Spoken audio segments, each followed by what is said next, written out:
60 years of Merlin Reiser, the self-proclaimed nicest guy in the world. Those who know him know a man who is successful. His personality is so unique and outspoken. He's more like a story character than a real person. His reputation precedes him wherever he goes.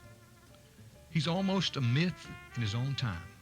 But to know Merlin Reiser, we must examine the truth about him. The truth! You can't handle the truth!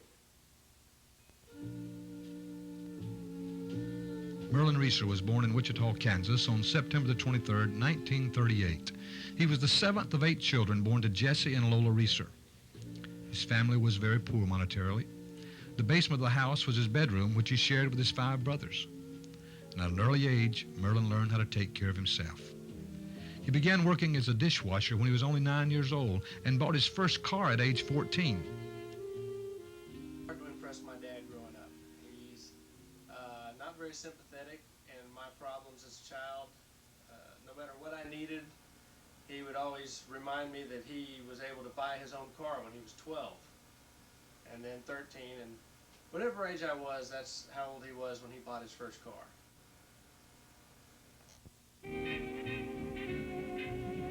Merlin did not want to be poor all of his life. He had a driving desire to be successful, and hoping to follow the example of his first boss, Ed Watts, Merlin wanted to one day own his own business. Now, Merlin was a character in high school. His warm, outgoing personality made him popular with students, teachers, and coaches. He excelled in sports and making friends. He soon drew the attention of a beautiful young girl who worked at the local movie theater where he hung out with his friends, Therese Marie Kirkpatrick. The two dated about a year and were married in 1954. And while Merlin had not abandoned his dream of grand success, his first responsibility was to support his young family. And while taking care of his family, it grew leaps and bounds. Merlin and V have 5 children. The oldest son, Mark, 3 semi-beautiful daughters, Susan, Gay, and Lori, and the happy surprise which came a little later, Paul. Merlin has always been proud of his children. On one occasion, all the children were on their school honor rolls, and Merlin agreed to have their picture in the local paper, but much to the embarrassment of his daughters, who didn't like that kind of attention at school. The Bright Brood was one of the better experiences in my life. My dad was so proud. We all came home on the honor roll. Even our brother Paul, who was in kindergarten. He made straight smiley faces. And so I remember one girl telling me how her mother just thought that was the neatest thing in the world, that all 5 of those kids were on the honor roll. And even in high school, I was a sophomore in biology, didn't know a thing, and some kids said, "But you're a Bright Brood, you should know all that stuff." Thing about my dad, and I remember from being my childhood, is I remember a very happy childhood with my brothers and my sisters. We grew up and never felt like we were poor in any way. We had very nice Christmases. We had nice birthdays. We always had a roof over our heads, and I always knew that my dad was going to take care of his family, and he would always bring home his paycheck, whatever it was, and give it to my mom. So I think the thing I'm most grateful about to my dad, to Merlin, is the fact that he was always a guy that, even though he had a lot of them, he always had a job. He was always maybe searching for something a little bit beyond that, and that's how I believe he became successful, because and that's something he kind of instilled in all of us. But it was to not be afraid to try something else, but to always take care of your family. In 1975, Merlin was reunited with an old friend, Bill Lear, who introduced him to a concept which would prove to be the opportunity he had been looking for.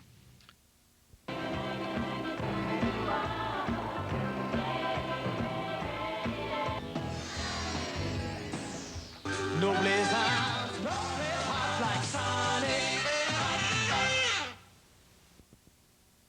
Sonic was that big break. It was the break that Merlin had always been looking for, and he needed to buy into the Sonic. So he and my mother sold the house and took every dime they had. We're not talking investment capital. We're talking sell the farm, take the money, and invest it.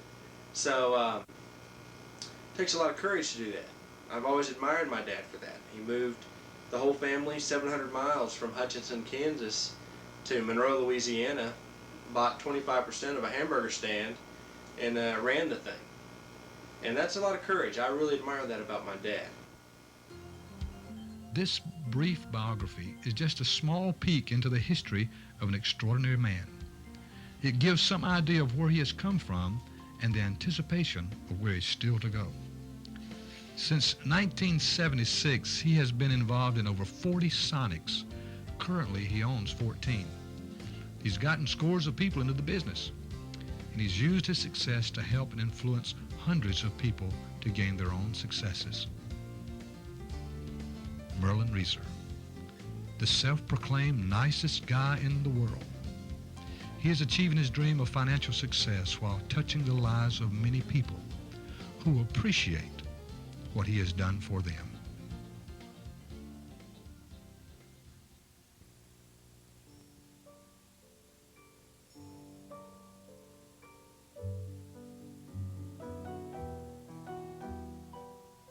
I want to tell you happy birthday on your 60th birthday. I want to tell you how much I really appreciate everything you've done for me personally.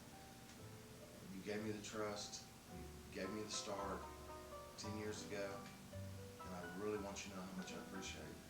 Even though you're like everybody else, you always want that pat on the back to say, hey, I'm the one that started you. Well, you did start me along a lot of other people in this room. I really want you to understand how much I do appreciate what you've done. Merlin Reiser. He hired me when I was 15.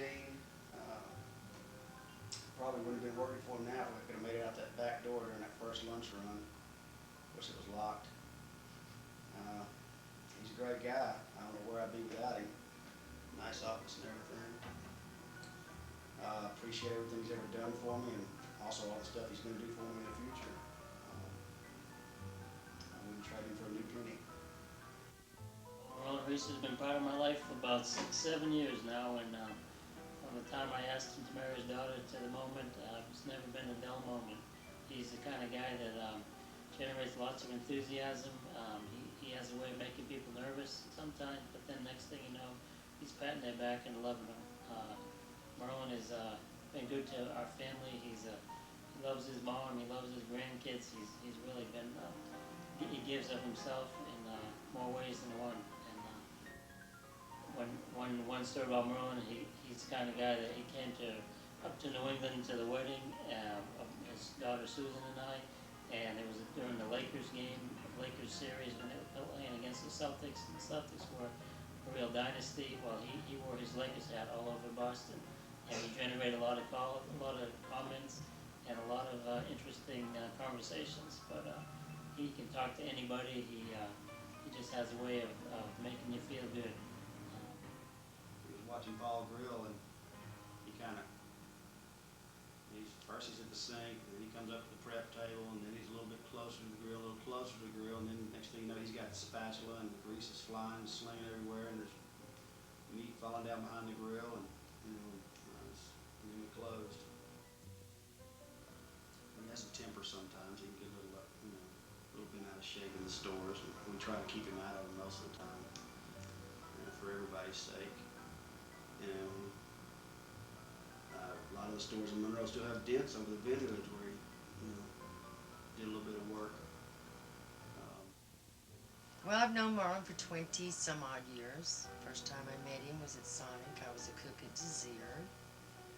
He came in and fussed at me because I wasn't cooking the hamburgers long the way he wanted them. That is when he used to scream and yell and throw hamburgers at people. He's a good guy, good dad. I've seen him with his family. I respect him because he's a good businessman. I respect him because he's done so good for his family.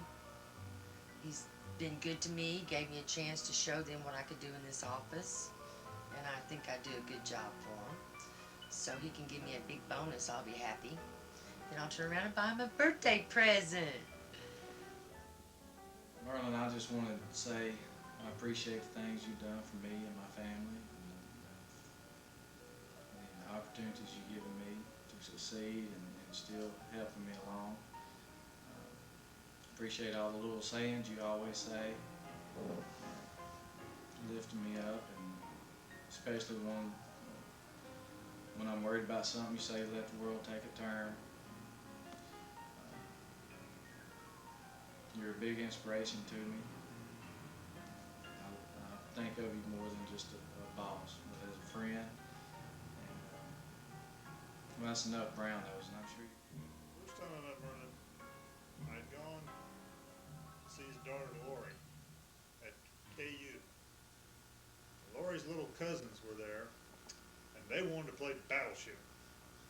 And of course, since Merlin was the only one sitting down doing nothing,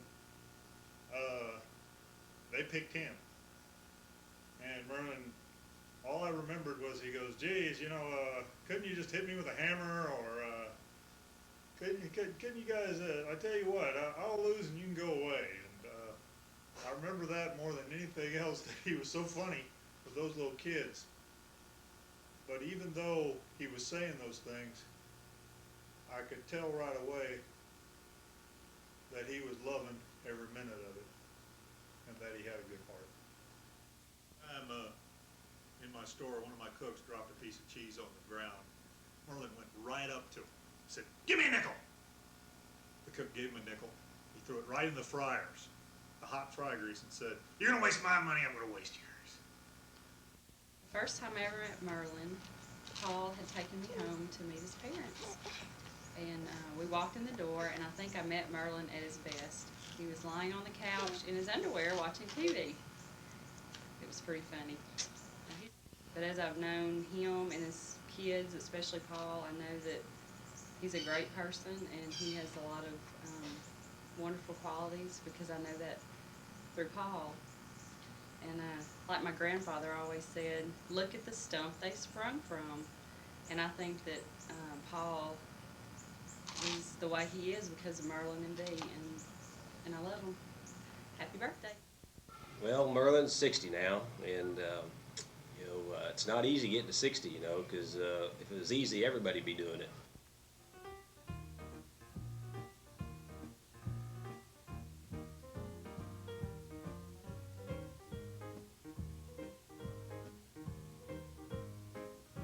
You never have enough money until you have enough money. And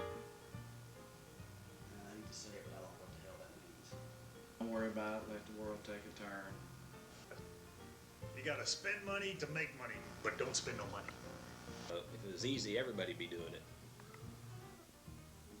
You stand where you sit and pull up a sharp rock. Hey, Red, tell me something good.